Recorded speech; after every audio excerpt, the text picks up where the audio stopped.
Good evening, everyone. Welcome to another Baking Friday episode. I'm Stacy Joswiak. I'll be your amateur baker for the evening. Tonight, we will be baking a pumpkin bread ring with maple cream cheese filling. I don't know about you, but now that Labor Day is done, I'm definitely in the mood for fall and for pumpkin. Before we get baking, of course, I have to change. There we go. Now we're ready to bake. So let's get a quick rundown of all the ingredients we'll be using tonight. I know it looks like a lot. However, it's actually only broken up into 3 different bowls as we make it. So it's really not too bad. So let's do a rundown. We got baking powder, baking soda, non-grease or grease non-stick spray, pumpkin, flour, sugar, light brown sugar, salt. You're supposed to use vanilla extract, but that stuff's expensive. So imitation it is. Vegetable oil, lemon juice, cream cheese, ground ginger, nutmeg, cinnamon, and honey. Now this is another recipe from tasty.com, so there is a video attached to it. I do want to disclose that I am missing allspice, maple syrup, so I'm substituting maple syrup with honey, and the allspice, Google said to substitute with cinnamon and nutmeg, which the recipe already calls for, so not too worried about that. There's my disclosure. For this recipe, we will be baking it in a bundt pan. Thank you to my lovely sister who bought this for me for my birthday. It's beautiful. So this will be in a bundt cake pan. So first we'll be making the cream cheese filling. So you will need your honey or maple syrup if you actually have that, cream cheese, lemon juice, and your vanilla extract or vanilla imitation. So in bowl number 1, to make your maple cream cheese filling, you're going to take 1 8-ounce packet of cream cheese, softened, so make sure it's one of the first ingredients you pull out.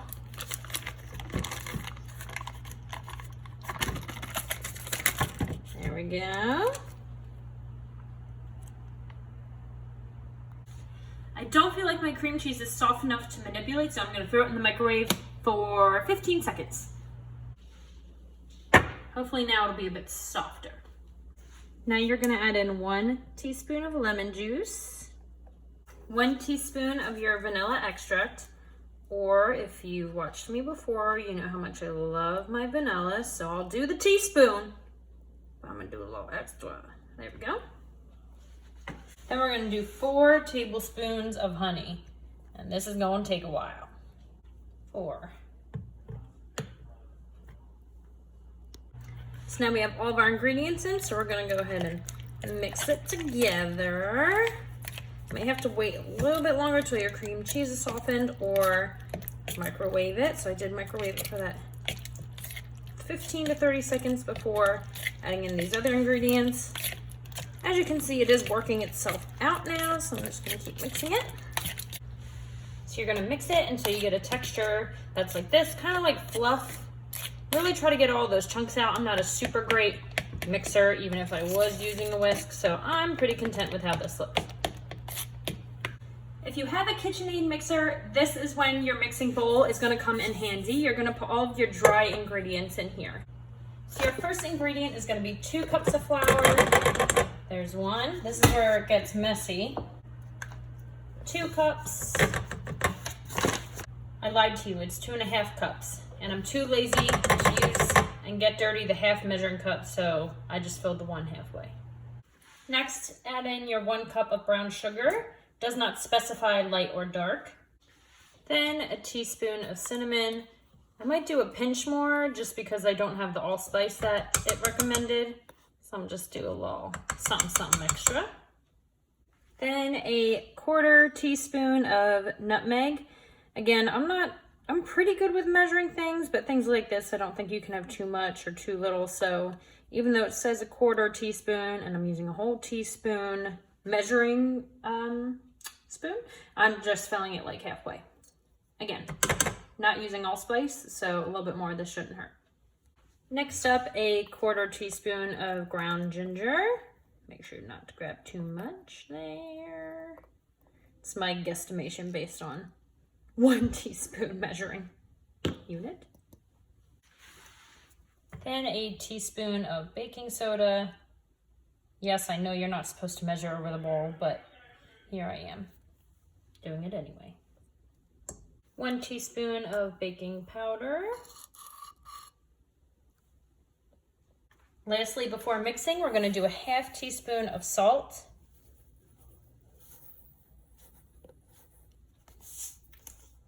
So now you can either hand mix it together, or if you want to be bougie like I try to be, I'm just going to use my mixer.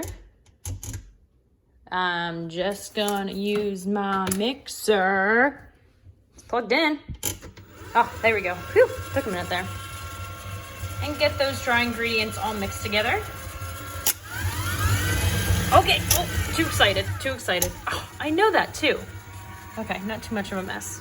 Every time I get so excited. Okay, got that all mixed. So for your third and final bowl, this is where the main ingredient comes in, your pumpkin. So I went ahead and bought a ginormous jar of pumpkin. So here we are. So I'm gonna take about 1/2 of this and dump it into my bowl. 'Tis the season. That's about 1/2, right? I think so. I'm gonna do just like a pinch more because, yeah, okay. That might have been too much. Can you take it back? I don't know. Okay. That ought to be about 1/2. Story time about what pumpkin makes me think of. Once upon a time, little Stacy, I was, oh gosh, I don't know how old I was when I met David. I was like, oh, Ginger, and it was like October, and so I was trying to think of like a nickname for him when we started talking, so I called him Pumpkin for a very long time, and he was in my phone that way for a very long time. And now we're married, so I guess he didn't mind. At this point, I am going to preheat that oven to 350. Back to bowl number 3. Sorry for that distraction. We're going to fill 3/4 cup of vegetable oil. Then 1/4 cup of good old-fashioned water.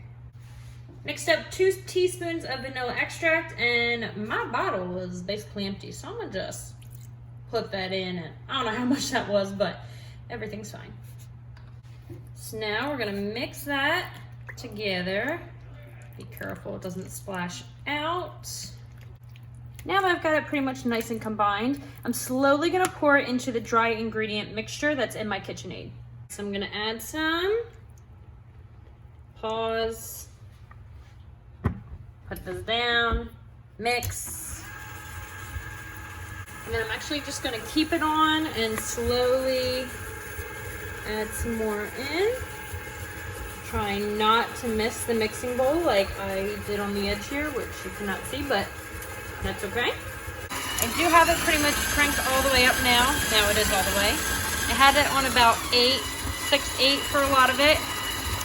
And let's look. Look how delicious that looks.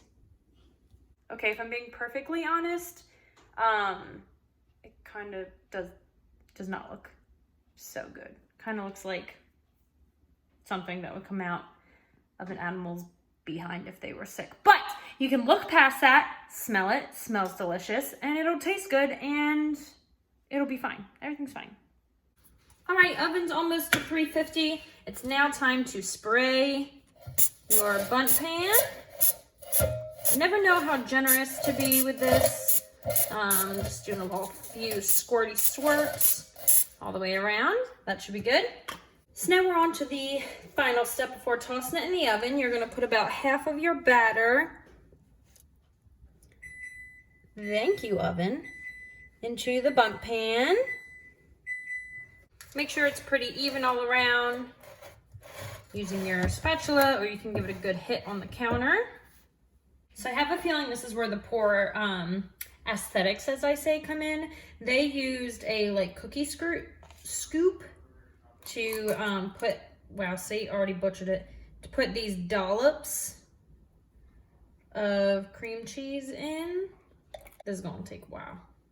Really having to scrape the bowl for this last dollop because I went heavy on my beginning dollops, as you can see. Go, go, go, close the ring. This is why it's called the ring pumpkin dessert. Okay, then you're just kind of gonna Spread it so it's all touching the whole ring, so that way everybody gets a lick of cream cheese. Goodness. Ta-da! Then you're gonna pour the rest of your pumpkin batter. So the other half of it. I did not pick the right spatula for this job. I don't know what I was thinking. I wasn't thinking. All right, so now we are all filled, all covered. I'm just going around and wiping the edges so that way it doesn't get all burnt with all the extra pumpkin I got all over the place. I am gonna hit it on the counter a few times just to make sure it's all even and covered well, which I see a little bit there I need to fix. Sorry, right glare right there, I gotta fix a bit. All right, it's now time to put it in the oven. So oven's been set for like a hot minute now at 350. You're gonna put it in. Recipe says for 45 minutes, but I'm only gonna do about 30 and then do the toothpick check. Hey Google, set a timer for 30 minutes. Sure, 30 minutes. And that's starting now. For any of you that watched my baking video last week and were disappointed that David was not in it, my husband, I am very sorry, but he's here and hotter than ever. So let's go see what he thinks of the cream cheese middle. Babe. Yeah. Can you lick at the cream cheese middle and let me know what you think? Let me turn the light on. What is it? Cream cheese middle part. Was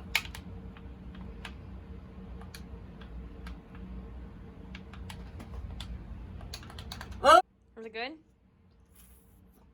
Dying? No, that sucked. But this is pretty Is it good? Good? Mm-hmm. Okay, thanks. So as you can tell, I live with a man-child, the Charmander in the back, playing video games, just waiting for his wife to bring him goodies. Welcome to my life. Amateur tip, while your stuff's in the oven, clean your counter, do the dishes. That way, you're done. All right, 30 minutes have gone by. Let's take a look and see. I will do the old toothpick check. See if it comes out clean. Negative. Oh, geez, sorry about that. Negative. So I am gonna push it back in. That 45 minutes is probably right. And we'll check on it in 15 minutes, so it equals 45. It's only been about 10 minutes, but I just get a little nervous. So I'm gonna check it now at the 10-minute mark. Looks like it's starting to kind of like crumble, so maybe it is done now. Ah, clean, pretty clean, I'll take it, and clean. Okay, so I'm gonna pull this bad boy out. Make sure you turn off your oven. Off. Oven's off. Okay, now I can sleep in peace. Yes, you're reading that right. It is 2 o'clock in the morning. I'm just like not even tired. So around midnight, I was like, let me just start making the video. Anyway, so here's what we're looking at. Let me give it a little spin. It is kind of breaking through right there. The whole thing was kind of starting to break. So I think 10 minutes was plenty more time. So now we're gonna leave it sit for 15 minutes and then I'm gonna flip it onto the cooling rack. It's been about 15 minutes. This should be the interesting part because I'm going to flip it onto the cooling rack. So, 1, 2, 3. Wow, it really like slid out of there. Oh my gosh. Woo. I'm sorry, it didn't break. Okay, so that's good. Did not break. Okay, so now I'm gonna leave it cool here for a while. Here's what we're looking at. A few crumbs fell, no big deal. Didn't break, that's what's important, did not break. Look at that. Looks so good. The color isn't like doing justice on the video, but it's definitely like an orange pumpkin-y color, not a banana bread color. I don't know why it's popping up like that, but. Okay, ready to see what I made? What did you make? Ta-da! What is it? What is it? I forget what the formal name's called, Looks like a donut. but it's a pumpkin, It's a donut. cream cheese, ring cake. No, don't. I'm taking it to group, so don't. So that's my bad news is you aren't allowed to taste test tonight because I have to take it to group. I don't like cake. It's not. You just said It's pumpkin with cream cheese. Oh, it's that cream cheese? Yeah. Why don't you make it 10? Anyway, so this is for group tomorrow. And then I'll save you a slice. I'm a little nervous because I am taking it to group tomorrow, so I won't be able to taste test it before I go, because obviously I'm not gonna like cut a piece out because that would look silly. So hopefully there will be an extra piece for David to try so I can get video of him reviewing it. Otherwise, I will just have to let you know what the people say at group and if it gets eaten. So what I'm going to carefully do now is move the bundt cake onto a plate. Quick move. 1, 2, 3. Ta-da! There you have it, folks. There we go. Our beautiful, I already forget what it's called, but it's gorgeous. Pumpkin, cream cheese, ring, bundt cake. There it is. All right, so now I'm gonna put it in the fridge because of the cream cheese. I'm like 99% sure it has to be refrigerated. And then I'll pull it out for group, and that way it can kind of get to like room temperature-ish before everybody eats it. So hopefully they like it. All right, I'm back. It's been almost a day since I started this entire baking video journey, but I took it to small group. Look at that. This is all that I brought home. So clearly it was delicious. I did not try any because I was waiting to record my reaction live for you guys on here. So now I'm going to give it a try. Like I said, everyone said it was very good. Now I can dig into the whole thing because it's not like I'm sharing with anyone else.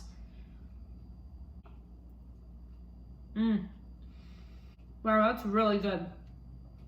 Moist, as one of the girls in the group said. Can't go wrong with cream cheese, like, and pumpkin, honestly. I was like, there's not really a way I was hoping there wasn't really a way I could mess this up, and it looks like I did pretty good. David will be home from work in a little bit, so then I will get to have him taste test it, and we'll get to see his reaction. So hopefully he likes it. Cheese, thick. Not good. They're good, right? Everyone at church said it was good, but they have to say that. But you really think it's good? You want some? Do not put her on that counter. She'll eat the cream cheese probably. Probably. Yeah, don't give her that. Okay, Okay. but it's good though? It's very good. Good. There's more cream cheese. The top's a little thick. 10 out of 10? Yeah, super good. Good, I'm glad. Okay, thanks. Well, there you have it, folks. Another successful Baking Friday. I can promise you they will not all turn out like that. Glad David loved it. That means my church friends were telling the truth and they really did like it, so that's awesome. Anyways, thank you so much for tuning in. I will see you next Friday for another edition of Baking Friday. If you want to watch my other ones, they are over on my Instagram at stacy.jozwiak, and I'll see you next week. Thanks so much for watching. Bye!